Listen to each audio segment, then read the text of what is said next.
મુન્દ્રા તાલુકા પંચાયતનું 21.86 crore પુરાંતવાળું budget રજૂ કરાયું। મુન્દ્રા તાલુકા પંચાયતની આજ રોજ મળેલી સામાન્ય સભામાં તાલુકા પંચાયતનું 21.86 કરોડ પુરાંતવાળું બજેટ રજૂ કરાયું હતું। આ ઉપરાંત સામાન્ય સભામાં બિપોરજોય વાવાઝોડા દરમિયાન નુકસાની પામેલ બાગાયતી ખેતી અને અન્ય ખેતી કરતા કિસાનોને અત્યાર સુધી 22 કરોડ 21 લાખ જેટલી નુકસાનીની રકમ ચૂકવાઈ ગયા બાદ અમુક કિસાનોને નુકસાનીનું વળતર નથી મળ્યું તેવી રજૂઆતોને ધ્યાનમાં લઈ તાલુકા વિકાસ અધિકારીને આ અંગે સંપૂર્ણ તપાસ કરીને 1 મહિનામાં અહેવાલ આપવા જણાવ્યું છે અને જે કિસાનોને નુકસાનીના વળતરમાં અન્યાય થયો છે તેને ન્યાય અપાવવા સરકારશ્રી સમક્ષ રજૂઆત કરવામાં આવશે।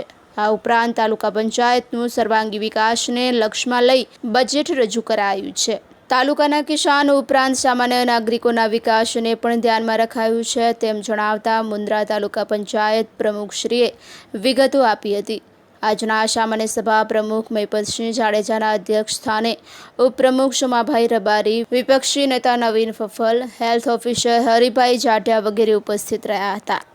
આજે મુન્દ્રા તાલુકામાં સામાન્ય સભામાં વર્ષ 2023-24નું સુધારેલ તથા વર્ષ 2024-25નું અંદાજપત્ર તૈયાર કરી અવલોકન માટે જિલ્લા પંચાયતમાં મોકલવા બાબત સામાન્ય સભા હતી।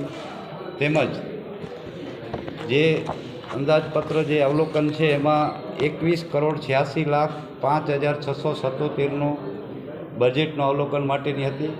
એમાં વિકાસ અને પંચાયત ક્ષેત્રે 2,10,000, સામાન્ય વહીવટ 2 લાખ, તાલુકા પંચાયત પ્રવૃત્તિઓની સદરવાર ખર્ચ 14,37,000, શિક્ષણ ક્ષેત્રે 19,92,000, આરોગ્ય ક્ષેત્રે 1,20,000, ખેતીવાડી 39,86,000, પશુપાલન 1,70,000, સમાજ કલ્યાણ ક્ષેત્રે 46,000, એમ total 3 crore 21 lakh 86,000 total budget અંદાજ રાખવામાં આવ્યું છે।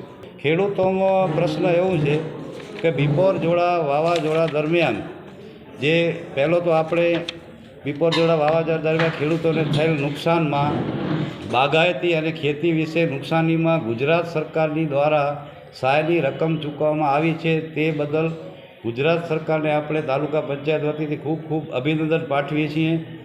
મુન્દ્રા તાલુકા પંચાયત આભાર માને છે એમનું। બાગાયતના ટોટલ 2211 લાભાર્થીઓને 20 કરોડ 97 લાખ 26,000 લાભાર્થીઓને રકમ મળેલ છે।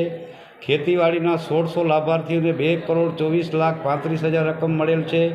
ટોટલ મુન્દ્રા તાલુકામાં 3,811 લાભાર્થીઓને 22 કરોડ 21 લાખ 61,626 રૂપિયાની રકમ ચૂકવવામાં પણ આવેલ છે।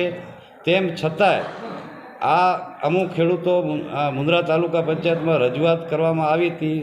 એના માટે એક અમે તાલુકા વિકાસ અધિકારી સાહેબશ્રીને એક તપાસ માટે 1 મહિના તપાસ રચવાનું કીધું છે કે કયા શરત ચૂકતે અમુક ખેડૂતોને લાભથી વંચિત રહી ગયા છે। એના માટે 1 મહિનામાં તાલુકા વિકાસ અધિકારી સાહેબશ્રી રિપોર્ટ અમને સોંપશે। એના આગળ અમે આગળના ખેડૂતોને કેમ અમે ઉપયોગી થઈ શકીએ એના માટે પૂરો પ્રયત્ન કરશું। ગૌચર માટેના જે પ્રશ્નો હતા, ગૌચર જે ગૌચર દબાણ હશે એના માટે અમે સાથે મળી બધાએ જઈ અને ગાયોને ચરાવવા માટે ગૌચર ખાલી કરાવશું। ગમે તે ગૌચર જમીન દબાણ કરી હશે એ ચાલશે નહીં, ગૌચર જમીન ખાલી કરાવીને જ રહેશું।